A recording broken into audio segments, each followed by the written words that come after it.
నమస్తే మైసెల్ఫ్ శ్రావణి మైత్రి న్యూస్ కి స్వాగతం. ముందుగా హెడ్లైన్స్.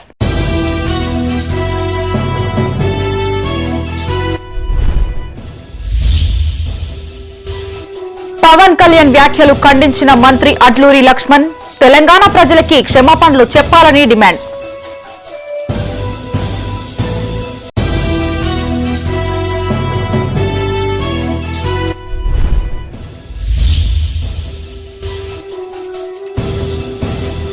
ఘనంగా అంతర్జాతీయ వికలాంగుల దినోత్సవం నూతన భవిత కేంద్రాన్ని ప్రారంభించిన పెద్దపల్లి కలెక్టర్.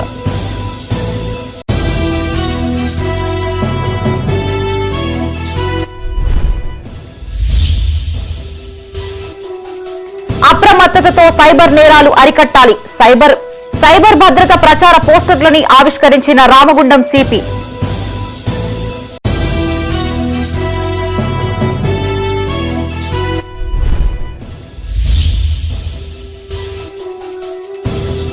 హుస్నాబాద్ లో సీఎం రేవంత్ రెడ్డి పర్యటన, పలు అభివృద్ధి పనులకి శంకుస్థాపన.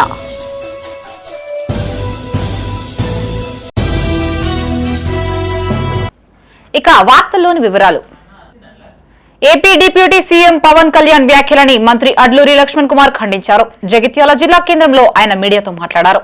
పవన్ కళ్యాణ్ కు రాష్ట్రాల భేదాలు లేకుండా తెలంగాణలో అభిమానులు ఉన్నారన్నారు.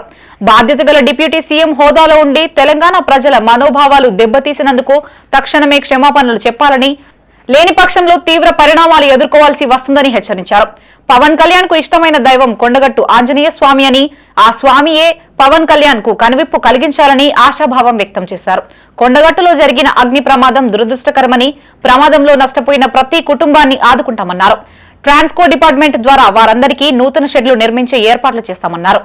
పవన్ కళ్యాణ్ గారు తెలంగాణ రాష్ట్ర ప్రజల మనోభావాలు దెబ్బతినే విధంగా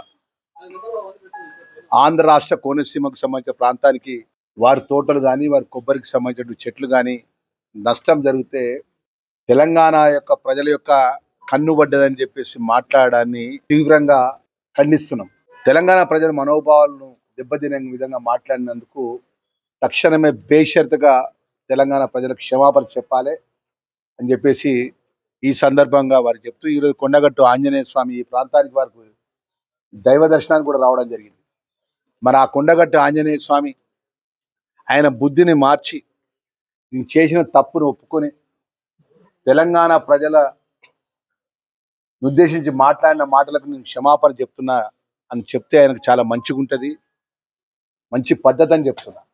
ఎందుకంటే మనం ప్రజలతో ఎన్నుకోబడ్డప్పుడు భారతదేశంలో ప్రపంచంలో ఏ వర్గాంతమైనా కూడా మంచిగా ఉండే విధంగా ఉండాలి. ఇక అధికారం వచ్చింది కదా అని చెప్పి ఆ ప్రాంతానికి వెళ్ళి మన తెలంగాణ ప్రజలను మనోభావాలు దెబ్బతినే విధంగా మన గుండెలు మనసులో ఇబ్బంది అయ్యే విధంగా మాట్లాడడం. భవిత సెంటర్ కు దివ్యాంగ విద్యార్థులు రెగ్యులర్ గా హాజరు కావాలని పెద్దపల్లి జిల్లా కలెక్టర్ కోయ శ్రీహర్ష అన్నారు. అంతర్జాతీయ దివ్యాంగుల దినోత్సవం సందర్భంగా పెద్దపల్లిలోని జిల్లా పరిషత్ ఉన్నత బాలికల పాఠశాల ఆవరణలో నిర్మించిన నూతన భవిత కేంద్రాన్ని జిల్లా కలెక్టర్ ప్రారంభించారు. ఈ సందర్భంగా ఆయన మాట్లాడుతూ, భవిత సెంటర్ లో రిజిస్టర్ అయిన విద్యార్థులు తప్పనిసరిగా సోమవారం నుంచి శుక్రవారం వరకు భవిత సెంటర్ కు రావాలి అన్నారు. వారం రోజులలో 2 సార్లు విద్యార్థులకి ఫిజియోథెరపీ చేస్తామన్నారు. సెంటర్లలో విద్యార్థుల సంఖ్య పెరిగేలా చూడాలి అన్నారు. భవిత సెంటర్ లో చదివే దివ్యాంగుల విద్యార్థులకు ఏటా ప్రభుత్వం 5,000 రూపాయల స్కాలర్షిప్ అందిస్తున్నట్లు తెలిపారు. ఈ మొత్తాన్ని విద్యార్థులకి అందేలా చూడాలి అన్నారు. ఈ కార్యక్రమంలో మున్సిపల్ కమిషనర్ వెంకటేష్, జిల్లా విద్యాధికారి శారద, ఎంఈఓ సురేందర్ కుమార్, ఎస్ఓ కవిత, ఆర్ఐపీలు సంధ్యారాణి, రజని, సంబంధిత అధికారులు తదితరులు పాల్గొన్నారు.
సైబర్ నేరాలపై ప్రజలు అవగాహన పెంచుకోవాలి అని అప్రమత్తతతో నేరాలను అరికట్టాలని రామగుండం పోలీస్ కమిషనర్ అంబర్ కిషోర్ ఝా స్పష్టం చేశారు. పెద్దపల్లి జిల్లా రామగుండం కమిషనరేట్ కార్యాలయంలో తెలంగాణ సైబర్ సెక్యూరిటీ ఆధ్వర్యంలో ఫ్రాడ్ కా ఫుల్ స్టాప్ అనే కార్యక్రమంలో భాగంగా 6 వారాల సైబర్ భద్రతా ప్రచార కార్యక్రమం పోస్టర్లని ఆవిష్కరించారు. రాష్ట్ర వ్యాప్తంగా జూమ్ సమావేశం ద్వారా Telangana cyber security bureau DC Shikha Goyal ఆధ్వర్యంలో ప్రారంభ కార్యక్రమం జరిగింది. ఈ సందర్భంగా సిపి మాట్లాడుతూ 6 అంశాలపై 6 రోజుల పాటు అవగాహన కార్యక్రమాలు నిర్వహిస్తామన్నారు. సైబర్ సారథి ఎట్ 1930, స్కామ్ సే బచావో, పైసా పైలం, హర్ స్క్రీన్ సురక్షిత్, మేరా లాగిన్ మేరా రూల్, మహిళా రక్షణ, పిల్లల సంరక్షణ, 1930 హెల్ప్ లైన్ తదితర అంశాల కార్యక్రమాన్ని నిర్వహిస్తామన్నారు. ఈ కార్యక్రమంలో DCP admin Srinivas, ACP Ramesh, CCS ACP Rangareddy, traffic ACP Srinivas, cyber crime inspector Srinivas, CCN inspector Krishnamurthy పాల్గొన్నారు.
జగిత్యాల మున్సిపల్లోని 12, 28, 29, 30 వార్డులలో 53 లక్షలతో చేపట్టనున్న CC road, drainage, BT road అభివృద్ధి పనులకి ఎమ్మెల్యే డాక్టర్ సంజయ్ కుమార్ భూమి పూజ చేశారు. ఈ సందర్భంగా ఎమ్మెల్యే మాట్లాడుతూ పట్టణంలో మౌలిక సదుపాయాల కల్పన కోసం అనునిత్యం కృషి చేస్తానన్నారు.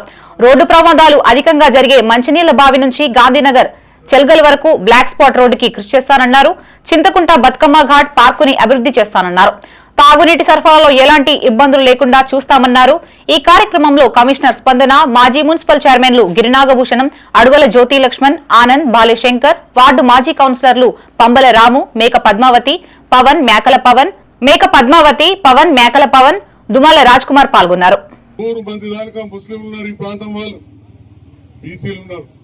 అక్కడ ఎవరు పోయినా కానీ ఇళ్లలో ఉండండి. ఆ 12 ఇండ్లకు ఒక కమిటీ వేసుకొని ఆ ఇండ్లలో నీళ్లు లీక్ కాకుండా చూసుకోవాలి. సరిగ్గా చూసుకున్నప్పుడే అన్ని నీళ్లు అంతాయి. ఇవాళ అక్కడ సరస్వతి గుట్ట మీద 15 లక్షల లీటర్ల ట్యాంకు కట్టించాం. జగిత్యాల పట్టణంలో అతిపెద్ద ట్యాంకు గుట్ట మీద కట్టించాం. దానికి మళ్ళీ ప్రత్యామ్నాయంగా కూడా నీళ్లు ఇచ్చే విధంగా చూడాలని చెప్పి గౌరవ కమిషనర్ గారిని, అదేవిధంగా ఇంజనీర్లను నిన్న కోరడం జరిగింది. వాళ్ళు కూడా ప్రత్యామ్నాయాలు కూడా మనం ఎప్పటికప్పుడు చూసుకోవాలి. మునుపటి లెక్క కాలం లేదు. ఓసారి ఒక పైప్ పలిగిందంటే చాలా ఇబ్బంది అవుతుంది. ఇప్పుడే చింతకుంట వాడకాడ అడిగారు, అక్కడ ఒక పాత బావి ఉన్నది, ట్యాంక్ ఉన్నది, మోటార్ పాడైంది. అది కూడా మనం సరి చేసి పెట్టుకోవాలి. చాలా కొద్ది డబ్బుతో ఉండే పని. ఈ వెనుకడికెళ్ళి పేరెళ్ళ బాయ్, మంచిళ్ళ బాయ్ ఇప్పుడు పక్కన పెట్టినాం. ఒకప్పుడు గడియారం కాడ మా ఇల్లుంటే సమగ్ర జగిత్యాలే అభివృద్ధి లక్ష్యంగా పనిచేస్తానని ఎమ్మెల్యే డాక్టర్ సంజయ్ కుమార్ అన్నారు. జిల్లా కేంద్రంలోని రాయల్ ఫంక్షన్ హాల్లో పట్టణానికి చెందిన 126 మంది ఆడబిడ్డలకి మంజూరైన ఇందిరమ్మ ఇండ్ల ప్రొసీడింగ్ పత్రాలని ఆయన చేతుల మీదుగా లబ్ధిదారులకు అందజేశారు. ఈ సందర్భంగా ఎమ్మెల్యే మాట్లాడుతూ రాష్ట్రంలో ప్రతి నియోజకవర్గానికి 3500 ఇందిరమ్మ ఇండ్లు కేటాయిస్తే జగిత్యాలకి మాత్రం 4700 ఇండ్లకు హామీనిచ్చినట్టు తెలిపారు. అర్బన్ హౌసింగ్ కాలనీలో జగిత్యాలలో కలిపామని, ఇందుకు సంబంధించిన గెజిట్ కూడా వచ్చినట్లు తెలిపారు. జగిత్యాల పట్టణంతో సమానంగా అర్బన్ హౌసింగ్ కాలనీని డెవలప్ చేస్తామన్నారు. జగిత్యాలలో మార్కెట్లు, వైద్యం, విద్య అభివృద్ధికి కృషి చేస్తానన్నారు. ఈ కార్యక్రమంలో కమిషనర్ స్పందన, మాజీ మున్సిపల్ చైర్మన్లు గిరినాగభూషణం, అడుగల జ్యోతి లక్ష్మణ్, ఆనంద్, తాజా మాజీ కౌన్సిలర్లు పాల్గొన్నారు. జగిత్యాల అర్బన్ కాలనీ చెప్పి జగిత్యాలలో ముఖ్యమంత్రిగా సహకారంతో కల్పిస్తాం. కలపడమే కాదు, ఒకప్పుడు గర్ఖానా ఘాట్ఖానా ఉండే, అక్కడ ఉన్న వాళ్ళని నూకపల్లిని పట్టించుకోకపోదురు. ఎందుకంటే ఈ లోపల మనకు తెలియదు ఈ జైత్యాలని. జైత్యాలలో మనం కలపలేదు. సరిగ్గా నీళ్లు లేక, కరెంటు లేక సాగు చేయడానికి ఇబ్బంది ఉండింది. ఇప్పుడు జైత్యాల కలిపినాం. మా కమిషనర్ అమ్మకు అధికారులకు జర పని ఎక్కువైంది, కానీ పేదవాళ్లకు లాభం అవుతున్న విషయాన్ని ఈసారి గమనించుకోవాలి. మరి ప్రత్యేకమైన దృష్టి పెట్టి అంతకుముందు ఉన్న ఇందిరమ్మ ఇండ్ల వాళ్ళకు కూడా ప్రతి ఇంటికి కూడా నల్ల పైపులు ఎత్తున్నాం అక్కడ ప్రతి ఇంటికి. మరి దాంతో పాటుగా అసలు ఇల్లు లేదు జాగా లేదన్న వాళ్లకు 4,500 మందిలో 4,000 ఇండ్లు ఇచ్చినాం. ఇంకా 500 ఇల్లు మిగిలిపోయి ఉన్నాయి. కొంతమంది ఇంకా ఇల్లు లేదు జాగా లేదన్న వాళ్ళు ఉన్నారు, కొత్త రేషన్ కార్డుల వాళ్ళు ఉన్నారు. తప్పకుండా ఇంకా కూడా చేసుకుంటూ పోదాం, నమ్మకం ఉంచండి. కాంగ్రెస్ ప్రభుత్వం వచ్చి 2 ఏళ్లు గడుస్తున్నా ప్రజా సమస్యలు పట్టించుకున్న పాపాన పోలేదని జగిత్యాల జిల్లా కొరుట్ల ఎమ్మెల్యే డాక్టర్ కల్వకుంట్ల సంజయ్ అన్నారు. మెట్పల్లిలో ఆయన మీడియాతో మాట్లాడారు. బీఆర్ఎస్ ప్రభుత్వం 8 కోట్లతో చేపట్టిన నూతన ప్రభుత్వాసుపత్రి బిల్డింగ్ పనులు 90% పూర్తయినా మిగిలిన 10% పనుల్ని కాంగ్రెస్ ప్రభుత్వం పూర్తి చేయట్లేదని అసహనం వ్యక్తం చేశారు. పాత ప్రభుత్వ ఆసుపత్రి భవనం శిథిలావస్థలోకి చేరడంతో అప్పటి ప్రభుత్వం 8 కోట్ల నిధుల్ని సమకూర్చి పనులని ప్రారంభించిందని గుర్తు చేశారు. ఇంకా మిగిలిన పనుల్ని కూడా కాంగ్రెస్ ప్రభుత్వం పూర్తి చేయట్లేదని ఎమ్మెల్యే ఆగ్రహం వ్యక్తం చేశారు. అమాయక ప్రజల ప్రాణాలు పోతున్నా ప్రభుత్వం నిమ్మకు నీరెత్తినట్లు చూడడం సరికాదన్నారు. వెజ్ నాన్ వెజ్ మార్కెట్ల పనులు కూడా పూర్తి చేయాలని కోరారు. ఇప్పటికైనా త్వరితగతిన పనులు పూర్తి చేసి అమాయక ప్రజలు రోగుల్ని ఆదుకోవాలని కోరారు. మా కొరుట్ల కాన్స్టిట్యున్సీ ప్రజల వైపు నుంచి ఇప్పటికి 100 సార్లు అడిగినాను. మళ్ళీ ఒకసారి మీరు సంబరాలు చేసుకుంటున్నారు కాబట్టి మాకు మా పేషెంట్ల మా ఆరోగ్యం కోసం కనీసం వసతులు కల్పించని రిక్వెస్ట్ చేస్తాను. కేసీఆర్ గారు 2 సంవత్సరాల క్రితం 90% పని పూర్తయింది. ప్లాస్టరింగ్ కూడా జరిగింది, మీ వెనకాలే కనిపిస్తూ ఉంది. హాస్పిటల్ మెట్పల్లి హాస్పిటల్ పెచ్చులు ఊడిపోయి దారుణంగా ఉంది. ప్రజలందరూ భయపడతా ఉన్నారు హాస్పిటల్ రావడానికి. 2 ఏళ్ల క్రితం ఇది కంప్లీట్ అయిన హాస్పిటల్ని కనీస వసతులు అంటే మీరు చేయాల్సిందల్లా కిటికీలు పెట్టడం, తలుపులు అది చేస్తే ఈ పని పూర్తవుతుంది. అంత చిన్న పని కూడా మీరు చేయలేని పరిస్థితుల్లో ఉన్నారు. మీరు సంబరాలు చేసుకుంటా ఉన్నారు. ఇది నేను చూపెడుతుంది కేవలం మచ్చుకకే, ఎందుకంటే ఇది ప్రాణాలకు సంబంధించిన విషయం కాబట్టి మీకు హాస్పిటల్ చూపెడతా ఉన్నాను. అదేవిధంగా మా మెట్పల్లిలో మార్కెట్లు కానీ మా బడులు కానీ మేము కోరే చిన్న చిన్న కోరికలు కూడా తీర్చలేకపోతున్నారు. మీరు కట్టుకోండి, ఆర్టిఫిషియల్ ఇంటెలిజెన్స్ సిటీలు, కృత్రిమ మేధస్సు సిటీలు కడతా ఉన్నారు. మరి మా మానవ మేధస్సును మాత్రం చంపుతా ఉన్నారు. మీరు ఆ రోజున్న మా మార్కెట్లని 90% అయిపోయింది, అది ఫినిష్ చేయమని చెప్తున్నాం. ఆ రోజు మా ప్రభుత్వం ఇచ్చిన TUFADC ఫండ్స్ ఏదైతే ఇచ్చినారో మెట్పల్లి కొరుట్లకు అవి 2 కూడా ఇచ్చి తొందరగా కంప్లీట్ చేయమని కోరుకుంటా ఉన్నాము. మిమ్మల్ని కొత్త పథకాలు కూడా అడుగుతలేము. మేము దయచేసి సంబరాలు చేసుకోండి, ఆనందంగా ఉండండి. రాజన్న సిరిసిల్ల జిల్లా బోయినపల్లి మండలం వరదవెల్లిలోని శ్రీ దత్తాత్రేయ ఆలయంలో 45వ దత్త జయంతి ఉత్సవాలు ఘనంగా ప్రారంభమయ్యాయి. 100 ఏండ్ల చరిత్ర కలిగిన స్వయంభూ దత్తాత్రేయునిగా పేరుగాంచిన ఆలయం శ్రీ రాజరాజేశ్వర జలాశయం మధ్యలో ఉండడంతో చుట్టూ నీరు చేరింది. దీంతో ప్రభుత్వం టూరిజం శాఖ ఆధ్వర్యంలో 5 బోట్లను ఏర్పాట్లు చేసినట్లు నిర్వాహకులు తెలిపారు. మొదటి రోజు భక్తులు బోట్లో ప్రయాణిస్తూ సెల్ఫీలు తీసుకుంటూ ఆహ్లాదకరమైన వాతావరణంలో ఆలయానికి చేరుకుని ప్రత్యేక పూజలు చేశారు. Vemulawada rural CI Srinivas, SI Ramakant ఉత్సవాల తీరుని పరిశీలించారు. ఎలాంటి అవాంఛనీయ ఘటనలు జరగకుండా బందోబస్తు ఏర్పాట్లు చేశారు. ఈ సందర్భంగా ఆలయ అర్చకులు రత్నాకర్ శర్మ మాట్లాడుతూ 3 రోజుల పాటు జయంతి ఉత్సవాలు నిర్వహిస్తున్నట్లు తెలిపారు. అధిక సంఖ్యలో భక్తులు పాల్గొని వేడుకల్ని విజయవంతం చేయాలని ఆయన కోరారు. దేవాలయమైనటువంటి రావుశయన దత్తాత్రేయ స్వామి వారికి 45 సంవత్సరముల నుండి వార్షికోత్సవ జన్మదినోత్సవ కార్యక్రమాలను ఈ గుట్టపైన నిర్వహించడం జరుగుతుంది. మరి ఈసారి కూడా 45వ వార్షికోత్సవం జన్మదిన వార్షికోత్సవం సందర్భంగా 3 రోజుల కార్యక్రమాలు నిర్వహిస్తూ ఉన్నారు. అంటే ఈరోజు 3/12/2025 బుధవారం రోజున కలశ స్థాపన, అఖండ దీపారాధన, స్వస్తి పుణ్యావాచనము మరియు శృంగేరి వేద పండితుల చేత మహన్యాసపూర్వక రుద్రాభిషేక కార్యక్రమాలను నిర్వహించడం జరుగుతుంది.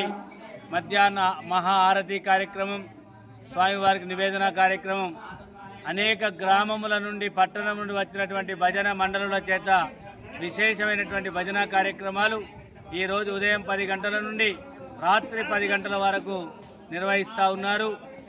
అదేవిధంగా రేపు స్వామివారు జన్మించినటువంటి రోజు గురువారం 4వ తేదీ డిసెంబర్ 4 నాడు స్వామివారు పౌర్ణమి రోజున 10:30 గంటల నుండి సామూహిక సత్యదత్త వ్రతములు, గురు పూజ మరియు మహామంగళహారతి కార్యక్రమం. జగిత్యాల జిల్లా మెట్పల్లి మున్సిపల్ కార్యాలయంలో విచ్చలవిడిగా అవినీతి జరుగుతున్నా అధికారులు పట్టించుకోవడం లేదంటూ పట్టణ బీజేపీ నాయకులు మున్సిపల్ కార్యాలయం ముందు ధర్నాకు దిగారు. ఈ సందర్భంగా వారు మాట్లాడుతూ బిల్ కలెక్టర్ నుంచి కమిషనర్ వరకు ప్రతి ఒక్క శాఖలో అవినీతి జరుగుతుందని ఆరోపించారు. ఈ విషయాన్ని పలుమార్లు అధికారులకి విన్నవించినా పట్టించుకోవడం లేదన్నారు. అధికారులు ఆడిందే ఆటగా మున్సిపల్ పాలన కొనసాగుతుంది అన్నారు. ఇంటి పర్మిషన్లు ఉన్నా అమాయక ప్రజల నుంచి అధికారులు డబ్బులు డిమాండ్ చేస్తున్నారని ఆవేదన వ్యక్తం చేశారు. ఇప్పటికైనా అధికారులు మున్సిపల్ కార్యాలయంలో సోదాలు నిర్వహించి అవినీతి అధికారుల నుంచి ఆట కట్టించాలని కోరారు. ఈ విషయంపై మున్సిపల్ కమిషనర్ మోహన్ స్పందించారు. అవినీతికి పాల్పడిన వారి సమాచారం ఇస్తే తగిన చర్యలు తీసుకుంటామని స్పష్టం చేశారు. అవినీతి కుంభకోణం మున్సిపల్ అధికారులు చేయడం జరిగింది. టౌన్ ప్లానింగ్ లో విచ్చలవిడిగా అక్రమాలు నిర్మాణం జరిగితే పట్టించుకునే అధికారులు లంచాలకు అలవాటు పడి ఈ విధంగా అక్రమ నిర్మాణాలు జరుగుతున్నాయి. ఇల్లు పర్మిషన్ ఉన్నా పర్మిషన్ లేకున్నా డబ్బులు ఇవ్వాల్సిందని బల్లగుద్ది వసూలు చేస్తున్నారు. పై అధికారి నుంచి కింది స్థాయి అధికారి పై అధికారి ఆర్డర్ చేస్తే కింది స్థాయి అధికారి పోయి సెటిల్మెంట్ చేసుకోవడం ఇది వాళ్ళకు అలవాటు అయిపోయింది. అదేవిధంగా ఈ రెవెన్యూ డిపార్ట్మెంట్లో ముటేషన్ కానీ ఆ పాత ఇల్లు హౌస్ నెంబర్లు కానీ విచ్చలవిడిగా కుంభకోణం అంతినంతా దోచుకోవడం, అడిగితే ఎవరికి చెప్పుకోండి మాకు ఏమవుతుందని బెదిరించడం జరుగుతుంది. అలాగే శానిటైజర్ డిపార్ట్మెంట్లో కానీ డీజిల్ కానీ మరియు బ్లీచింగ్ పౌడర్ కానీ అదేవిధంగా పెట్రోల్ కానీ ఈ విధంగా అనేక కుంభకోణాలు ఉన్నాయి. ఇవాళ ప్రజలు అల్లాడుతూ ఉన్నారు. ఒక పక్క సీసీ రోడ్లు ఖరాబైనాయి, ఒక పక్క వీధి లైట్లు లేవు, శ్మశాన వాటికలకు కనీసం సౌకర్యాలు లేవు. ఇవాళ ప్రజలు అల్లాడుతూ ఉంటే ఇక్కడ ఉన్నటువంటి మున్సిపల్ అధికారులు ఇవాళ బిల్ కలెక్టర్ నుండి వాళ్ళు వదులుకుంటే కమిషనర్ వరకు విచ్చలవిడిగా దోసుకున్నా కూడా ప్రభుత్వ దృష్టికి ఇప్పటి వరకు కూడా పోలేదంటే ఈ వైఫల్యం జిల్లా కలెక్టర్ దీనికి బాధ్యత వహించవలసిందని చెప్తా ఉన్నాను. ఎక్కడైనా అవినీతి జరిగి ఉంటే దాన్ని మా దృష్టికి తీసుకెళ్తే తప్పకుండా చర్యలు తీసుకుంటాము. ఎక్కడ అవినీతికి తావు లేకుండా అయితే పనిచేయాలనే ఉద్దేశంతో వచ్చినాము ఇక్కడికి. ఎక్కడైనా అవినీతి జరిగి ఉంటే వాళ్ళ దృష్టికి వచ్చింది ఉంటే మా దృష్టికి తీసుకెళ్తే తగిన చర్యలు తప్పకుండా తీసుకుంటాము. మా అవినీతిగా నిరూపించాలి వాళ్ళు. ఆ అవినీతి నిరూపిస్తే మేము దేనికైనా దానికి సిద్ధంగా ఉంటాము. మేము అవినీతి చేయడానికి రాలేదు, ఇక్కడ పని చేయడానికి వచ్చినాము, పని చేసి వెళ్ళిపోతాము. కాబట్టి మేము ఎలాంటి ఆరోపణలైనా ఇది ఖండిస్తున్నాము. ఎట్టి పరిస్థితులు ఏదైనా ఉంటే మా దృష్టికి తీసుకురండి, లేకపోతే పై అధికారుల దృష్టికి తీసుకెళ్ళండి. రాజన్న సిరిసిల్ల జిల్లా ముస్తాబాద్ మండల కేంద్రంలో మండల పట్టణ విశ్వబ్రాహ్మణ స్వర్ణకార మండల అధ్యక్షులు చింతోజీ బాలయ్య ఆధ్వర్యంలో కాసోజు శ్రీకాంతాచారి 16వ వర్ధంతి కార్యక్రమాన్ని నిర్వహించారు. ఈ సందర్భంగా 2 నిమిషాలు మౌనం పాటించి శ్రీకాంతాచారి చిత్రపటానికి పూలమాలలు వేసి నివాళులర్పించారు. అనంతరం మండల అధ్యక్షులు చింతోజీ బాలయ్య మాట్లాడుతూ ముస్తాబాద్ పట్టణంలో శ్రీకాంతాచారి విగ్రహానికి గద్దె నిర్మించినప్పటికీ ఆ గద్దె కొంతమంది వ్యక్తుల మధ్యలో నిలిపివేశారని ఆవేదన వ్యక్తం చేశారు. అధికారులు ప్రజా ప్రతినిధులు అనుమతి ఇస్తే విగ్రహం ఏర్పాట్లు చేస్తామన్నారు. తెలంగాణ వస్తే విశ్వబ్రాహ్మణ విశ్వకర్మల బతుకులు మారుతాయని అంతా ఆశించారన్నారు. కానీ క్షేత్రస్థాయిలో పరిస్థితులు ఇందుకు భిన్నంగా ఉన్నాయన్నారు. ఇప్పటికైనా ప్రభుత్వాలు స్పందించి విశ్వబ్రాహ్మణ విశ్వకర్మలని ఆదుకోవాలని కోరారు. ఈ కార్యక్రమంలో విశ్వబ్రాహ్మణ మండల పట్టణ స్వర్ణకారులు చింతోజీ శ్రీనివాస్, నారోజు రాజు, గూడూరి నాగరాజ్, అమర్, బ్రహ్మచారి రవి, సత్యం, అనిల్ శంకర్, నవీన్ పాల్గొన్నారు. ఆత్మాహుతి బలిదానం కాబడిన తెలంగాణ విశ్వకర్మ ముద్దుబిడ్డ కాసో శ్రీకాంతాచారి 16వ వర్ధంతి ఈరోజు. అతనికి మా మండల పట్టణ సంఘం తరపున అందరము పెద్ద ఎత్తున ఘన నివాళులు అర్పించడం జరిగింది.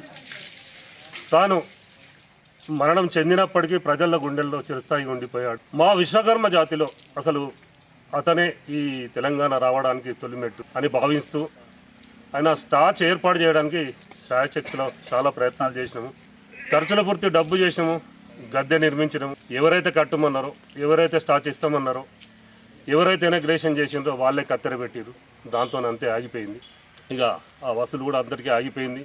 అదేం చేయలేకపోయినాం. ఇప్పటి వరకు ఒకవేళ నేను బ్రతుకుంటే నిజంగా స్టాచ్ అయితే ఏర్పాటు చేస్తామని ఆశిస్తున్నా. ఈ తెలంగాణ కళ సాకారమైందంటే శ్రీకాంతాచారి సిద్ధాంతకర్త మా తెలంగాణ విశ్వకర్మ ముద్దుబిండ ప్రొఫెసర్ జయశంకర్ సార్, మరియు అమరులు 52 మంది అమరులైనరు.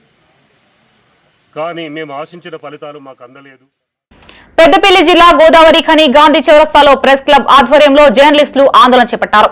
హక్కుల సాధనకై హైదరాబాద్ లోని సమాచార మరియు పౌర సంబంధాల కార్యాలయం ఎదుట మహాధర్నాకి తరవెళ్లుతున్న జర్నలిస్టుల్ని ముందస్తు అరెస్టు చేయడాన్ని ఖండిస్తూ నల్ల బ్యాడ్జీలు ధరించి నిరసన తెలిపారు. ఈ సందర్భంగా వారు మాట్లాడుతూ రాష్ట్ర వ్యాప్తంగా జర్నలిస్టులు ఎదుర్కొంటున్న సమస్యలని పరిష్కరించాలన్నారు. ముందస్తు అరెస్టుల్ని Telangana union of working journalist IJU పక్షాన ఖండిస్తున్నట్టు తెలిపారు. ఇప్పటికైనా ప్రభుత్వం పునరాలోచించుకుని జర్నలిస్టుల సమస్యల్ని త్వరితగతిన పరిష్కరించాలని డిమాండ్ చేశారు. సమస్యలు పరిష్కారం కాలేదు. బీఆర్ఎస్ ప్రభుత్వ హయాంలో జర్నలిస్టులను పూర్తిగా నిర్లక్ష్యం చేశారని కాంగ్రెస్ ప్రభుత్వం జర్నలిస్టుల సమస్యలు పరిష్కరిస్తామని చెప్పేసి ఎజెండాలోనే పెట్టింది. ప్రతిసారి మంత్రి కానీ ముఖ్యమంత్రి కానీ సమస్యలు పరిష్కరిస్తామని చెప్తున్నా కూడా ముందుకు పోవడం లేదు. ఇళ్ల స్థలాలు కానీ హెల్త్ స్కీములు కానీ కనీసం అక్రిడేషన్ కార్డు కూడా ముందుకు పోని పరిస్థితి ఉంది. దీనిపై పలు దఫాలుగా మంత్రులకు విజ్ఞప్తి చేసి సమయం తీసుకున్నా కూడా ఇక్కడ కూడా పరిష్కారం కాలేదు. చివరికి శాంతియుత పద్ధతిలో ఆందోళనకు పోతుంటే కూడా 2 సంవత్సరాల కాలం గడుస్తోంది. కానీ జర్నలిస్టుల సమస్యలు మాత్రం పరిష్కారానికి నోచుకోలేదు. ప్రజాపాలనను కొనసాగిస్తున్నామని చెప్తున్న కాంగ్రెస్ ప్రభుత్వం సైతం జర్నలిస్టులను పూర్తిగా నిర్లక్ష్యం చేస్తున్న పరిస్థితులు స్పష్టంగా కనిపిస్తున్నాయి. పేరుకుపోయిన జర్నలిస్టుల సమస్యలను పరిష్కరించాలని అనేక దఫాలుగా ఉద్యమాలు కొనసాగిస్తూ వస్తున్నాం శాంతియుత వాతావరణం మధ్య. కనీసం ఈ కార్యక్రమంతోనైనా ప్రభుత్వం కళ్ళు తెరుస్తుందని ఒత్తిడిని పెంచే విధంగా ఈరోజు హైదరాబాద్లో ధర్నా కార్యక్రమాన్ని చేపట్టడం జరిగింది. ఐజేయు అనుబంధ టీయూడబ్ల్యూజే. ఆ కార్యక్రమానికి రాష్ట్ర నలుమూలలతో పాటు గోదావరి నుండి కూడా జర్నలిస్టులు భారీగా తరలి వెళ్లడం జరిగింది. న్యాయమైన సమస్యల పరిష్కారం కోసం చేస్తున్న పోరాటాన్ని అణచివేసేలా రాష్ట్ర ప్రభుత్వం నిర్బంధ కాండను కొనసాగించింది. సిద్దిపేట జిల్లా హుస్నాబాద్ లో సీఎం రేవంత్ రెడ్డి పర్యటించారు. బహిరంగ సభ కోసం స్థానిక మైదానంలో భారీ ఏర్పాట్లు చేశారు. సభా ప్రాంగణంలోనే హుస్నాబాద్ నియోజకవర్గానికి సంబంధించి సుమారు 262.68 కోట్ల రూపాయలతో చేపట్టిన అభివృద్ధి పనులకి రాష్ట్ర మంత్రులతో కలిసి సీఎం శంకుస్థాపన చేశారు. అనంతరం ప్రజాపాలన ప్రజా విజయోత్సవాల బహిరంగ సభలో సీఎం ప్రసంగించారు. సిద్దిపేట జిల్లా హుస్నాబాద్ లో సీఎం రేవంత్ రెడ్డి పర్యటించారు. ముందుగా పట్టణానికి చేరుకున్న సీఎం కు పలువురు మంత్రులు పార్టీ శ్రేణులు ఘన స్వాగతం పలికాయి. ముఖ్యమంత్రి భారీ బహిరంగ సభ కోసం హుస్నాబాద్ పట్టణంలోని ఏనే వద్ద మైదానంలో అన్ని ఏర్పాట్లను పూర్తి చేశారు. సభా ప్రాంగణంలోనే హుస్నాబాద్ నియోజకవర్గానికి సంబంధించి సుమారు 262.68 కోట్ల రూపాయలతో చేపట్టనున్న పలు అభివృద్ధి పనులకు పలువురు మంత్రులతో కలిసి ముఖ్యమంత్రి శంకుస్థాపన చేశారు. అనంతరం ప్రజాపాలన ప్రజా విజయోత్సవాల బహిరంగ సభలో ప్రసంగించారు. హుస్నాబాద్ ప్రాంతానికి ఒక ప్రత్యేకత ఉందన్నారు.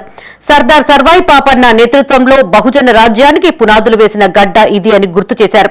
తెలంగాణ రాష్ట్ర సాధనలో కరీంనగర్ ప్రజలు కీలక పాత్ర పోషించారన్నారు. అందుకే తెలంగాణ రాష్ట్రాన్ని ఏర్పాటు చేస్తామని కరీంనగర్ వేదికగా సోనియమ్మ మాట ఇచ్చి నిలబెట్టుకున్నట్టు తెలియజేశారు. 60 ఏండ్ల కల నెరవేర్చిన సోనియమ్మను కలిసి తెలంగాణ రైజింగ్ గ్లోబల్ సమ్మిట్ కు ఆహ్వానం అందించి తాను ఇక్కడికి వచ్చినట్టు చెప్పారు. డిసెంబర్ 3కు ఒక ప్రత్యేకత ఉందన్నారు. మీ ఓటును ఆయుధంగా మార్చి దుర్మార్గ పాలనను అంతమొందించి ప్రజా పాలనను తీసుకువచ్చిన రోజు ఇది అని గుర్తు చేశారు. తెలంగాణ కోసం శ్రీకాంతాచారి అమరుడైన రోజు ఇది అని గుర్తు చేశారు. శ్రీకాంతాచారి ఆశయ సాధనలో భాగంగా మొదటి ఏడాదిలోనే 60,000 ఉద్యోగాలు భర్తీ చేశామన్నారు. 2.5 ఏళ్లు పూర్తి చేసుకునేలోగా మరో 40,000 ఉద్యోగాలు భర్తీ చేస్తామన్నారు. బీఆర్ఎస్ పాలనలో 1,00,000 కోట్లు పెట్టి కట్టిన కాళేశ్వరం కూలేశ్వరమైందని ఎద్దేవా చేశారు. కాంగ్రెస్ హయాంలో కట్టిన ప్రాజెక్టులు ఇప్పటికీ చెక్కుచెదరలేదన్నారు. మంత్రులు ఎమ్మెల్యేలతో కలిసి పనిచేసి అభివృద్ధి గ్రామాలను అభివృద్ధి చేసే వాళ్లను సర్పంచులుగా ఎన్నుకోవాలని సీఎం పిలుపు ఇచ్చారు. మొదటి సంవత్సరంలోనే 60,000 ఉద్యోగాలు ఇవ్వడం జరిగింది. ఇప్పుడు ఇంకొక 40,000 ఉద్యోగాల కోసం ప్రణాళికలు రచిస్తున్నాం. ఇక్కడ కట్టిన ఎస్ఆర్ఎస్పి ఆనాడు పండిత్ జవహర్లాల్ నెహ్రూ గారు మొదలుపెట్టి కడితే ఈనాటి వరకు మనము మంత్రులు ముఖ్యమంత్రులైన ఎస్ఆర్ఎస్పి ద్వారానే ఈరోజు కరీంనగర్ ప్రాంతానికి వరంగల్ ప్రాంతానికి లక్షలాది ఎకరాలకు నీళ్లు ఇస్తున్నాయి. మనం కట్టిన ఎస్ఆర్ఎస్పి ఎట్లుందో బీఆర్ఎస్ వాళ్ళు కట్టిన కాళేశ్వరం ఎట్లుందో ఒక్కసారి ఆలోచన చేయండి. మంచి ప్రభుత్వం ఉంటే రాష్ట్రం ఎట్లా అభివృద్ధి చెందుతుందో, ఒక మంచి వ్యక్తి గ్రామ పంచాయతీ సర్పంచ్ ఉంటే ఆ గ్రామం అభివృద్ధి చెందుతుంది. రాష్ట్రం అభివృద్ధి చెందాలంటే మంత్రివర్గం బాగా ఉండాలి. గ్రామం అభివృద్ధి చెందాలంటే గ్రామ సర్పంచ్ వార్డు మెంబర్లు మంచోళ్ళు ఉండాలి. అంతే తప్ప మందు పోసిండను, వాటర్ ఇచ్చిండను, ఫుల్లు తెచ్చిండను ఏదన్నా మనం చిన్న చిన్న తప్పులు చేస్తే మనం గ్రామాలు దెబ్బతింటాయి. కాళ్ళల్లో కట్టెలు పెట్టేటోడు ఉంటే వానికి రాజకీయంగా పనికొస్తుందేమో కానీ మీ గ్రామ అభివృద్ధికి నిధులు రావు. అందుకే ఈడున్న యువమిత్రులను 10 ఏళ్ళు రాజకీయాలు పక్కన పెట్టండి, మన సమస్యలను పరిష్కరించుకుందాం. పేదల సంక్షేమానికి కృషి చేస్తామన్నారు మంత్రి అడ్లూరి లక్ష్మణ్ కుమార్. ఆర్థికంగా ఎన్ని ఇబ్బందులు ఎదురవుతున్నా ప్రజలకు ఇచ్చిన గ్యారంటీలు ఒక్కొక్కటిగా అమలు చేస్తున్నట్టు తెలిపారు. ఎలాంటి పరిస్థితుల్లోనూ వెనక్కి తగ్గలేదన్నారు. 6 హామీలలో 4 హామీలను అమలు చేస్తూ 2 ఏళ్ల పాలనను విజయవంతమైన సందర్భంగా వేడుకలు జరుపుకుంటున్నట్టు చెప్పారు. అనేక సంక్షేమ కార్యక్రమాల్లో ఈ యొక్క కార్యక్రమం ప్రజాపాలన ఇంద్రమ రాజ్యం లోపట మీకు మంచి చేయాలని మీకు ఇచ్చిన మాట అమలు చేసే నేతృత్వం లోపట మన గత 10 సంవత్సరాలు రాజ్యం వెళ్ళినటువంటి బీఆర్ఎస్ టీఆర్ఎస్ పార్టీ ప్రభుత్వంపై ఆర్థికంగా ఎంత ఒత్తిడి పెట్టినా కూడా లెక్క చేయకుండా గౌరవ ముఖ్యమంత్రి గారి నేతృత్వం లోపట గౌరవ ఆర్థిక శాఖ మంత్రి బట్టి విక్రమార్క గారి గౌరవ మంత్రివర్గులు ప్రభుత్వం శాసనసభ్యులందరం కూడా ప్రజలకు ఇచ్చిన మాట అమలు చేసి ఈ 2 సంవత్సరాల విజయవంత సందర్భంలో ఇంత పెద్ద ఎత్తున ప్రతి ఒక్క ప్రాంతంలో వచ్చినటువంటి మా కాంగ్రెస్ పార్టీ మిత్రులకు అన్ని వర్గాల ప్రజలకు నమస్కారం తెలియజేసుకుంటూ Satavahana university engineering college Husnabad కు ఇచ్చినందుకు ఏటీసీ 250 పడకల ఆసుపత్రి, ఎల్లమ్మ చెరువు అభివృద్ధి, 4 లైన్ల రోడ్డు మంజూరు చేసినందుకు సీఎం కు ధన్యవాదాలు తెలిపారు. 2 ఏళ్ల క్రితం ప్రజాపాలన ప్రభుత్వం ఏర్పడిందన్నారు. ఇదే గ్రౌండ్ లో ప్రియాంక గాంధీ సభకు హాజరైనట్టు గుర్తు చేశారు. హుస్నాబాద్ గ్రామీణ ప్రాంతమని ఇక్కడ విద్యా వ్యాప్తికి మరిన్ని మౌలిక వసతులు కల్పించాలన్నారు. ఇక్కడ పాడి పశు సంపద అధికంగా ఉంటుందని, రైతులకు వ్యవసాయం పాల ఉత్పత్తి మీదనే ఆధారపడతారని వారికి చేయూత అందించాలన్నారు. హుస్నాబాద్ పట్టణం 4 జిల్లాలకు మధ్యలో ఉందని, హుస్నాబాద్ కు రింగు రోడ్డు ఇవ్వాలని ముఖ్యమంత్రిని కోరారు. గౌరవెల్లి ప్రాజెక్టు ఈ ప్రాంత రైతాంగానికి వరప్రదాయిని అని, ప్రజాపాలన ప్రభుత్వంలోనే దానికి ముందడుగులు పడుతున్నాయని వివరించారు. మాకు శాతవాహన ఇంజనీరింగ్ కాలేజ్ ఇచ్చినందుకు కానీ, మా కరీంనగర్ కు అదేవిధంగా జనగామ జిల్లా కేంద్రాలకు 4 లైన్ల రహదారి ఇచ్చినందుకు కానీ, ఏటీసీ ఇచ్చినందుకు కానీ, 250 పడకల ఆసుపత్రి కానీ, ఎల్లమ్మ చెరువు కానీ, అదేవిధంగా ఇతరత్ర అనేక కార్యక్రమాలు ఇచ్చిన సందర్భంగా నియోజకవర్గం పక్షాన ధన్యవాదాలు తెలియజేస్తూ, 2 సంవత్సరాల క్రితం ఇక్కడనే ఇదే గ్రౌండ్ లో ప్రియాంక గాంధీ గారు కూడా ఇక్కడికి వచ్చినారు. ఈ నియోజకవర్గంలో ఉన్నటువంటి అన్ని పాఠశాలలు మౌలిక వసతులు కల్పించడానికి ఒక ప్రత్యేకమైనటువంటి శ్రద్ధ తీసుకోవాలని సందర్భంగా, దాంతో పాటుగా ఇక్కడ పశు సంపద కూడా చాలా బాగుంటుంది. 4 కూడళ్ల మధ్యలో ఈ నగరానికి 4 రోడ్లను కలుపుతూ నగరానికి ఒక రింగ్ రోడ్ ఇవ్వమని చెప్పి కూడా ఈ సందర్భంగా గౌరవ ముఖ్యమంత్రిగా మీకు ఈ సందర్భంగా విజ్ఞప్తి చేస్తా ఉన్నాం. గౌరవెల్లి ప్రాజెక్టుకి ఇప్పటికే మీరు మొత్తం ల్యాండ్ ఎక్విజిషన్ కు 100% పేమెంట్ చేసి దానికి సంబంధించిన సమస్యలన్నీ ఒక్కొక్కటిగా పరిష్కరిస్తా ఉన్నారు. ఆ గౌరవెల్లి ప్రాజెక్టు ఈ ప్రాంత రైతాంగానికి వరప్రదాయిని. ఆనాడు రాజశేఖర రెడ్డి గారు ఫౌండేషన్ వేస్తే కాంగ్రెస్ ప్రభుత్వంలో ప్రారంభించబడ్డ ప్రజలందరి ఆశీర్వాదంతో కాంగ్రెస్ ప్రభుత్వం 2 ఏళ్ల పాలన పూర్తి చేసుకున్నట్టు మంత్రి శ్రీధర్ బాబు తెలిపారు. బీఆర్ఎస్ 10 ఏళ్ల పాలనలో ఎలాంటి పథకాలు అమలు చేయలేదన్నారు. కాంగ్రెస్ పాలనలో ప్రజల జీవితాలలో మార్పు తెస్తామన్నారు. హుస్నాబాద్ అభివృద్ధికి బంగారు బాటలు వేస్తామన్నారు.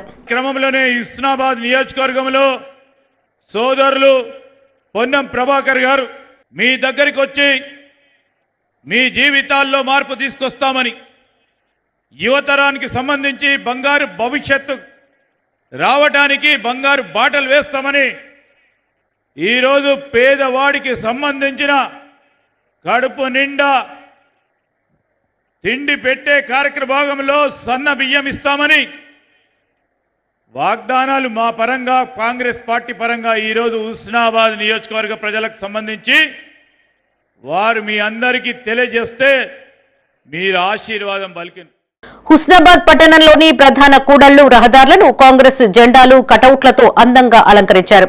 బహిరంగ సభ కోసం భారీ ఎల్ఈడీ స్క్రీన్లు, పార్కింగ్ ప్రదేశాలు ఏర్పాటు చేశారు. సభకు తరలి వచ్చే ప్రజలకు మంచినీటి సౌకర్యం, మొబైల్ టాయిలెట్స్ తో పాటు ఎలాంటి ఇబ్బందులు లేకుండా అన్ని ఏర్పాట్లు పూర్తి చేశారు. జర్నలిస్టుల సమస్యలను పరిష్కరించాలని డిమాండ్ చేస్తూ హైదరాబాద్ మాసబ్ ట్యాంక్ లోని ఐఎన్సీఆర్ కార్యాలయం వద్ద 33 జిల్లాలకి చెందిన జర్నలిస్టులు మహాధర్నా చేపట్టారు. ఈ ధర్నాలోని రాజన్న సిరిసిల్ల జిల్లా వేములవాడకి చెందిన జర్నలిస్టులు పెద్ద సంఖ్యలో తరలి వెళ్లారు. హైదరాబాద్ రాష్ట్ర అధ్యక్షులు విరాహత్ అలీ మాట్లాడుతూ జర్నలిస్టులకి కొత్తగా అక్రెడిటేషన్ కార్డులు జారీ చేయాలని, ఆరోగ్య బీమా పథకాన్ని పునరుద్ధరించాలని అన్నారు. అర్హులైన జర్నలిస్టులకి ఇళ్ల స్థలాలు మంజూరు చేయాలని, వృత్తి కమిటీని వెంటనే ఏర్పాటు చేయాలని ప్రభుత్వాన్ని కోరారు. మా సమస్యల్ని పరిష్కరిస్తుంది అని చెప్పి ఎంతో ఆశపడ్డాం. ఇప్పటి ప్రభుత్వం, కాంగ్రెస్ ప్రభుత్వము ఎన్నికల సమయంలో విడుదల చేసిన మేనిఫెస్టోలో జర్నలిస్టుల సంక్షేమాన్ని చేర్చడం మమ్మల్ని ఎంతో సంతృప్తికి గురి చేసింది, ఆనందానికి గురి చేసింది ఈ రాష్ట్ర జర్నలిస్టులను. 2 ఏళ్ళు గడుస్తున్నా ఇంకా ఆ మేనిఫెస్టోలో పేర్కొన్న ఏ ఒక్క సమస్య మీద కూడా ప్రభుత్వం దృష్టి పెట్టకపోవడం విచారకరంగా భావిస్తున్నాం. కాదు, డెఫినెట్గా స్థలం లేదు అని అనడం కాదు, ఖచ్చితంగా మండల స్థాయి నుండి నియోజకవర్గ జర్నలిస్టులకు జిల్లా కేంద్రాల్లో, రాష్ట్ర రాజధాని హైదరాబాద్లో అర్హులైన ప్రతి జర్నలిస్ట్కి ఇల్లు, ఇంటి స్థలాలు ఇవ్వాలన్నది యూనియన్ డిమాండ్. ఆ డిమాండ్తో చాలా కాలంగా సుదీర్ఘంగా మేము పనిచేస్తున్నాం, సుదీర్ఘకాలంగా పోరాటాలు చేస్తున్నాం. డెఫినెట్గా ఆ సమస్యను కూడా పరిష్కరించాలి. మీకు న్యాయపరమైన చిక్కులు ఏమైనా ఎదురైతే స్థలాల విషయంలో వెంటనే మీరు బీపీఎల్ కింద, బిలో పవర్టీ లైన్ కింద పట్టా సర్టిఫికెట్లు ఇస్తే కోర్టులు కూడా కోర్టులకు కూడా అభ్యంతరం ఉండదు. మీకేదో మాకు వీకర్ సెక్షన్ కింద బిలో పవర్టీ లైన్, దారిద్ర్య రేఖ దిగువన ఉన్న బతుకులే జర్నలిస్ట్ అయి కనుక దాని కింద మీరు 100 150 గజాలు ప్రతి చోట జర్నలిస్టులకు ఇవ్వాలని చెప్పి కూడా మా యూనియన్ ప్రభుత్వాన్ని కోరుతుంది. హిందూ దేవతలపై సీఎం రేవంత్ చేసిన వ్యాఖ్యల పట్ల బీజేపీ, హిందూ సంఘాల నాయకులు భగ్గుమన్నారు. ఈ సందర్భంగా సీఎం దిష్టిబొమ్మ దహనం చేసే ప్రయత్నం చేశారు. సీఎం రేవంత్ రెడ్డి అధికార గర్వంతో హిందూ దేవతల్ని అవమానించేలా మాట్లాడారని, సీఎం కేసీఆర్ కు పట్టిన గతే భవిష్యత్తులో రేవంత్ రెడ్డికి కూడా పడుతుంది అని బీజేపీ నాయకులు జోస్యం చెప్పారు. కాంగ్రెస్ పార్టీ హిందువులకు వ్యతిరేక పార్టీ అని రాజన్న సిరిసిల్ల జిల్లా బీజేపీ మాజీ అధ్యక్షులు ప్రతాప రామకృష్ణ అన్నారు. ముఖ్యమంత్రి రేవంత్ రెడ్డి హిందూ దేవతలపై చేసిన వ్యాఖ్యలను వారు తీవ్రంగా ఖండించారు. ఈ సందర్భంగా వేములవాడలో ఆయన మీడియాతో మాట్లాడారు. హిందూగాళ్లు, బొందుగాళ్లు అన్న కేసీఆర్ కు పట్టిన గతే సీఎం రేవంత్ రెడ్డికి కూడా పడుతుందని హెచ్చరించారు. మైనార్టీల ఓట్ల కోసమే హిందూ దేవుళ్లను కించపరిచితే ఊరుకునేది లేదని హెచ్చరించారు. స్థానిక ఎన్నికల్లో కాంగ్రెస్ పార్టీకి ప్రజలే తగిన బుద్ధి చెప్తారన్నారు. ఈ కార్యక్రమంలో ఉపాధ్యక్షులు కటకం శ్రీనివాస్, శ్రీకాంత్, నాయకులు పాల్గొన్నారు. సాక్షాత్ ఒక ముఖ్యమంత్రి కూడా మనకున్న విశ్వాసాలను దెబ్బతీస్తే ఏ రకంగా ఉంటుంది అంటే హిందువుల ఐక్యత లేదు, మైనార్టీ ఉజ్జగింపు ధోరణి, మైనారిటీ ఓట్లు అయితే ఏకపక్షంగా మాకు పడుతున్నాయి, ఉన్న 18%, 20% అనే విశ్వాసంతో ఉన్నారు. కానీ ఒక్కసారి ఇది బెదిరించి 500 కోట్లు పెట్టి జూబ్లీ హిల్స్ ఎన్నికల్లో గెలిచినట్టు కాదు. బరాబర్ చెప్తా ఉన్నాం, హిందూగాలు, బొందుగాలు ఉన్న అన్న కేసీఆర్ పరిస్థితి ఏమైందో రేపు నీ గతి కూడా అధోగతి పడుతుంది. ఒక్కసారి ఆలోచించమని చెప్తున్నాం హిందూ ప్రజానికాన్ని. మరి ఈ రకమైన భావజాలంతో ఉన్న వ్యక్తులకు మనం ఈ పార్టీలకు ఓట్లేస్తే అసలు ఈ దేశం ఎటుపోతుంది? సనాతన ధర్మాన్ని నాశనం చేయడమే ధ్యేయంగా పెట్టుకుందా కాంగ్రెస్ పార్టీ. మొట్టమొదటిగా చెప్తున్నాం, కాంగ్రెస్ పార్టీ హిందువుల వ్యతిరేక పార్టీ. కులాలుగా రకాలుగా విభజించి రకరకాల ఆశలు చూపి ఓట్ల కోసం మేము చెప్తే అది నడుస్తానే భావన కాంగ్రెస్ పార్టీ నాయకున్నది. దయచేసి ఒక్కసారి హిందువులను ఆలోచించమని చెప్తా ఉన్నాం. పెద్దపల్లిలో అంబేద్కర్ విగ్రహం వద్ద బీజేపీ నాయకులు ఆందోళన చేపట్టారు. ముఖ్యమంత్రి హోదాలో ఉన్న రేవంత్ రెడ్డి హిందూ దేవతలను కించపరచడాన్ని నిరసిస్తూ ఆయన దిష్టిబొమ్మ దహనానికి యత్నించారు. ఆందోళనకారులను పోలీసులు అడ్డుకుని నిరసనను విరమింపజేశారు. ఈ సందర్భంగా బీజేపీ నాయకులు మాట్లాడుతూ హిందువుల మనోభావాలను కించపరిచే విధంగా ముఖ్యమంత్రి రేవంత్ రెడ్డి మాట్లాడడం సరైన పద్ధతి కాదన్నారు. సీఎం రేవంత్ రెడ్డి హిందువులకు క్షమాపణ చెప్పాలని, హిందువుల మనోభావాలను గౌరవించాలని డిమాండ్ చేశారు. యావత్ హిందువులను చిన్న చూపు చేసే విధంగా దేవతలపైన, హిందూ దేవతలపైన అనుచిత వ్యాఖ్యలు చేసినటువంటి రేవంత్ రెడ్డి గారి దిష్టిబొమ్మ ఈరోజు భారతీయ జనతా పార్టీ ఆధ్వర్యంలో బస్టాండ్ దగ్గర కాలబెట్టడం జరిగింది. అదేవిధంగా హిందూ దేవాలయాలు ఎవరు హనుమంతుడి పేరు మీద, లేకపోతే పోచమ్మ పేరు మీద, సమ్మక్క సారలక్క పేరు మీద అనుచిత వ్యాఖ్యలు చేసినటువంటి రేవంత్ రెడ్డి గారి కాంగ్రెస్ ప్రభుత్వం ఇప్పటికైనా తగిన మూల్యం చెల్లించుకోవాల్సి వస్తుంది. అదేవిధంగా తెలంగాణలో ఉన్నటువంటి హిందువులందరూ ఐక్యం కావాల్సిన రోజులు ఏర్పడుతున్నాయి. కాబట్టి ఇప్పటికైనా ప్రభుత్వం, ఏదైతే కాంగ్రెస్ ప్రభుత్వం సీఎం ఉన్నాడో రేవంత్ రెడ్డి గారు, హిందూ దేశంలో బ్రతకబుద్ధి కాకపోతే నువ్వు వెళ్ళి పాకిస్తాన్లో పార్టీ పెట్టుకొని అక్కడ రాజకీయం చేయాల్సిందిగా ఇక్కడ ఉన్నటువంటి తెలంగాణ యావత్ హిందువులను కోరుతున్నాము. ఇప్పటికైనా భారతీయ హిందువులందరికీ సీఎం రేవంత్ రెడ్డి గారు క్షమాపణ చెప్పాలని చెప్పి. జగిత్యాల జిల్లా ధర్మపురి నియోజకవర్గ వ్యాప్తంగా ఉన్న 6 మండలాల్లో 3వ విడతలో పంచాయతీ ఎన్నికలకి నామినేషన్ల స్వీకరణ ప్రారంభమైంది.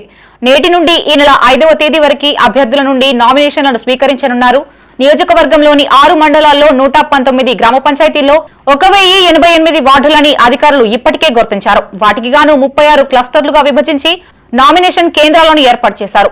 ఆయా నామినేషన్ కేంద్రాల వద్ద పలువురు అభ్యర్థులు తమ నామినేషన్ పత్రాలని అక్కడి ఎన్నికల రిటర్నింగ్ అధికారులకే అందజేశారు. ఇక ఎండపల్లి మండలం రాజారాంపల్లి గ్రామ సర్పంచ్ అభ్యర్థిగా సంగ రమేష్ యాదవ్ తన నామినేషన్ ను దాఖలు చేశారు. అంతకుముందు గ్రామంలో భారీ ర్యాలీగా నామినేషన్ కేంద్రం వరకు వచ్చి నామినేషన్ పత్రాలని ఎన్నికల రిటర్నింగ్ అధికారికి అందజేశారు. గ్రామానికి ఏదైనా చేయాలన్న ఉద్దేశంతో నేను తిరిగి మా గ్రామానికి రావడం జరిగింది.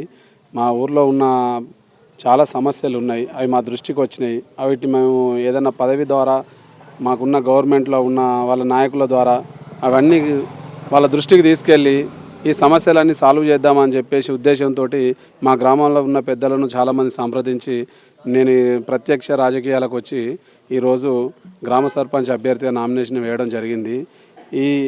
ఈ అభ్యర్థనను మా గ్రామంలో ఉన్న వారందరూ నన్ను ఆశీర్వదించి సర్పంచ్గా చేస్తే మా గ్రామంలో ఉన్న సమస్యలు చాలా సమస్యలు ఉన్నాయి. ఆ సమస్యలుగా మొత్తం పరిష్కరిస్తానని మా గ్రామ ప్రజలందరూ నన్ను దీవిస్తే నేను ఈ సర్పంచ్ అభ్యర్థిగా ఎన్నుకున్న తర్వాత ఈ సమస్యలన్నీ మంత్రి గారి దృష్టికి కానీ గవర్నమెంట్ ఆ పాలకాధికారుల దృష్టికి కానీ తీసుకెళ్ళి ఇట్టి సమస్యలన్నీ సాల్వ్ చేసి మునుపెన్నడూ లేని విధంగా అభివృద్ధి చేసి చూపెట్టాలన్న పట్టుదలతోటి నేను గ్రామానికి తిరిగి వచ్చి సర్పంచ్ అభ్యర్థిగా ఈరోజు నామినేషన్ వేయడం జరిగింది. నన్ను భారీ మెజార్టీతో గెలిపించి నన్ను ఆశీర్వదిస్తే నేను ఇట్టి ఏ హామీలు ఇచ్చినో హామీలన్నీ తొందరగా కంప్లీట్ చేస్తానని చెప్పి హామీ ఇస్తున్నాను. రాజన్న సిరిసిల్ల జిల్లా గంభీరావుపేట మండలం లింగన్నపేట గ్రామంలో కాంగ్రెస్ పార్టీ సర్పంచ్ అభ్యర్థి జోగు సురేష్ నామినేషన్ వేసేందుకు ముందుగా అంబేద్కర్ విగ్రహానికి పూలమాలలు వేసి నివాళులర్పించారు. అనంతరం కాంగ్రెస్ నాయకులు కార్యకర్తలతో గ్రామస్తులతో కలిసి బాజా భజంతులతో ర్యాలీగా బయలుదేరి నామినేషన్ వేశారు. ఈ సందర్భంగా జోగు సురేష్ మాట్లాడుతూ కాంగ్రెస్ అభ్యర్థిగా సర్పంచ్ గా తాను గ్రామ అభివృద్ధికై పాటుపడతానన్నారు. గ్రామ ప్రజలు తనని ఆశీర్వదించి సర్పంచ్ గా గెలిపించాలని కోరారు. ఈ కార్యక్రమంలో కాంగ్రెస్ నాయకులు కార్యకర్తలు గ్రామస్తులు తదితరులు పాల్గొన్నారు. ఏదైతే స్థానిక ఎలక్షన్లు నిర్వహిస్తున్నారో మన రేవంత్ రెడ్డి గారికి ప్రత్యేక కృతజ్ఞతలు. ఈరోజు నేను మన లింగనపేట గ్రామంలో సర్పంచ్గా అభ్యర్థిగా నామినేషన్ వేయడం జరుగుతుంది. కావున లింగనపేట అక్క చెల్లెళ్ళు, అన్నదమ్ముళ్ళు, యువకులు ప్రతి ఒక్కరూ నా వెన్నంటూ ఉండి నా విజయంలో కీలక పాత్ర పోషించగలరని వాళ్ళకి పాదాభివందనాలు తెలియజేస్తున్నాను. పెద్దపల్లి జిల్లా సుల్తానాబాద్ మండలంలోని 27 గ్రామ పంచాయతీలకి సంబంధించిన తుది విడత సర్పంచుల వార్డు సభ్యుల నామినేషన్ల స్వీకరణ కార్యక్రమం ప్రారంభమైంది. సుల్తానాబాద్ మండలంలో 8 నామినేషన్ స్వీకరణ కేంద్రాలను ఏర్పాట్లు చేసినట్లు ఎంపీడీఓ దివ్యదర్శనరావు తెలిపారు. మండలంలోని గొల్లపల్లి గ్రామ సర్పంచ్ అభ్యర్థిగా బండారి లావణ్య, నారాయణరావుపల్లి గ్రామ సర్పంచ్ అభ్యర్థిగా నామాని రాజిరెడ్డి నామినేషన్లు దాఖలు చేశారు. వార్డు సభ్యులు కూడా నామినేషన్లు దాఖలు చేశారు.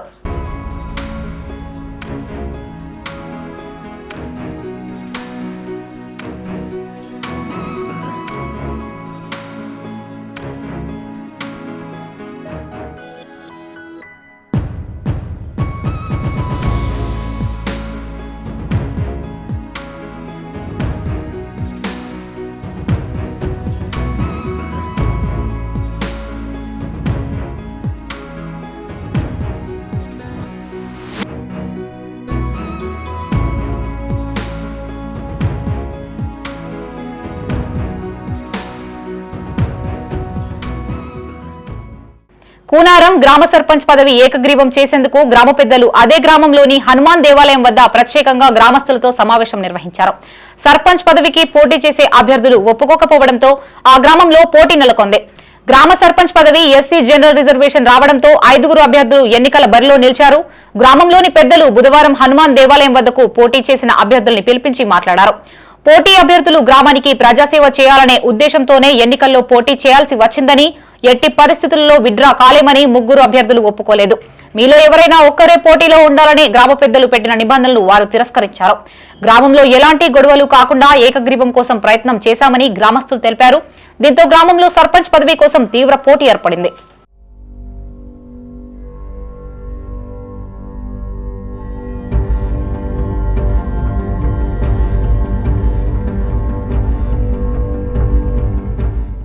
గ్రామ పంచాయతీ ఎన్నికలు ప్రశాంత వాతావరణంలో జరిగేందుకు మండల ప్రజలు సహకరించాలని కాల్వ శ్రీరాంపూర్ ఎస్ఐ వెంకటేష్ కోరారు. పెద్దపల్లి జిల్లా కాల్వ శ్రీరాంపూర్ మండల కేంద్రంలో ఎస్ఐ వెంకటేష్ ఆధ్వర్యంలో గ్రామ పంచాయతీ ఎన్నికల సందర్భంగా వాహనాల తనిఖీలు చేపట్టారు. ప్రతి వాహనాన్ని క్షుణ్ణంగా తనిఖీ చేసి వివరాలు అడిగి తెలుసుకున్నారు.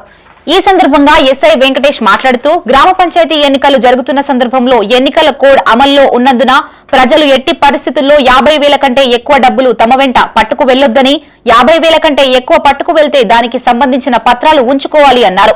గ్రామ పంచాయతీ ఎన్నికల్లో ఎలక్షన్ కమిషన్ నియమాలు, పోలీస్ నియమాలు పాటిస్తూ శాంతియుత వాతావరణంలో ఎన్నికలు జరిగే విధంగా చూడాలి అన్నారు. ప్రచారం చేసుకునే సర్పంచ్ అభ్యర్థులు తప్పనిసరిగా ప్రచారానికి సంబంధించిన అనుమతి తహసీల్దార్ దగ్గర అనుమతి తీసుకుని ప్రచారం చేసుకోవాలన్నారు. ఈ కార్యక్రమంలో ఏఎస్ఐ నీలిమ, పోలీస్ సిబ్బంది తదితరులు ఉన్నారు. మండల ప్రజలకు విజ్ఞప్తి, గ్రామ పంచాయతీ ఎలక్షన్ జరుగుతున్న సందర్భంగా ఎలక్షన్ కోడ్ అమల్లో ఉన్నందున ఎట్టి పరిస్థితుల్లో ఎవరు కూడా 50,000కు మించి క్యాష్ క్యారీ చేయడానికి లేదు. అలా క్యారీ చేసినట్టయితే దానికి సరిపడా రీజన్స్ అంటే ప్రూఫ్లు ఏమైనా ఉంటే ఆ ఎవిడెన్సెస్తో తిరగాలి. అదర్వైజ్ ఏం జరుగుతుంది అంటే వాటన్నిటి కూడా క్యాష్ను సీజ్ చేసి డిస్ట్రిక్ట్ కలెక్టర్ గారి ఆఫీస్కి పంపించడం జరుగుతుంది. దానికి సంబంధించి తదుపరి ఉత్తర్వులు వచ్చే వరకు వాటి క్యాష్ ఎట్టి పరిస్థితుల్లో విడుదల చేయబడదు. కాబట్టి ఎటువంటి ఫ్రీబీస్ కానీ క్యాష్ కానీ ఇంకేదైనా ప్రజలను ఎలక్షన్ గురించి లోపరుచుకునే విషయాల గురించి వేటి గురించి కూడా ఎట్టి పరిస్థితుల్లో జరగకూడదు. మందు కానీ ఇంకేది కూడా డిస్ట్రిబ్యూషన్ అనేది జరగకూడదు. అట్లాంటిది ఏదైనా జరిగినట్టయితే మాత్రం తప్పకుండా చట్టరీత్యా చర్యలు తీసుకోబడతాయి. కాబట్టి ప్రజలందరూ దీన్ని గమనించగలరు. అంతేకాకుండా పెద్దపల్లి జిల్లా కేంద్రంలోని శ్రీ అయ్యప్ప స్వామి ఆలయంలో దీక్షాదారుల రద్దీ నెలకొంది. నూతన మాలాదారులు చేసుకునే అయ్యప్ప స్వాములకి ఆలయ అర్చకులు అఖిల్ శర్మ అయ్యప్ప స్వామి సన్నిధిలో పలువురు స్వాములకి మాలాధారణ చేశారు. ఈ సందర్భంగా అర్చకులు అఖిల్ శర్మ మాట్లాడుతూ పెద్దపల్లి అయ్యప్ప స్వామి ఆలయంలో ప్రతిరోజు అయ్యప్ప స్వామికి అర్చనలు, అభిషేకాలు నిర్వహిస్తున్నట్లు తెలిపారు. స్వాముల కోసం నిత్యాన్నదానం ఏర్పాట్లు చేసినట్లు చెప్పారు. ఈ అవకాశాన్ని స్వాములు సద్వినియోగం చేసుకోవాలని కోరారు. స్వామి దేవాలయంలో అత్యంత మహావైభవపేతంగా మాలాధారణ వేయడం జరుగుతుంది. మరియు అలాగే తేదీ 25/11/2025 నుండి 5వ తారీఖు 1 నెల 2026 వరకు అన్నప్రసాద కార్యక్రమాలను నిర్వహించడం జరుగుతుంది. భక్త మహాశయులు అన్నదాన ప్రసాదంలో అందరూ కూడా అయ్యప్పలు, భక్త మహాశయులు ఈ యొక్క కార్యక్రమాన్ని సద్వినియోగం చేసుకోవాలని కోరుకోవడం జరుగుతుంది. మళ్ళా అలాగే ఈరోజు బుధవారం సందర్భంగా చాలామంది మాలలు, అర్చన కార్యక్రమాలు, విశేష పూజ కార్యక్రమాలు నిర్వహించుకోవడం జరిగింది. కాబట్టి అయ్యప్ప స్వామి ఆశీస్సులు ప్రజలందరిపైన ఉండాలని మనస్ఫూర్తిగా కోరుకుంటున్నాం. ఇవి బులెటిన్ విశేషాలు. మరిన్ని తాజా వార్తలతో మరో బులెటిన్ తో మళ్ళీ కలుసుకుందాం. అంతవరకు సెలవు. చూస్తూనే ఉండండి మైత్రి న్యూస్. మేము లోకల్, మా అడ్డా కరీంనగర్. Sign out Shravani.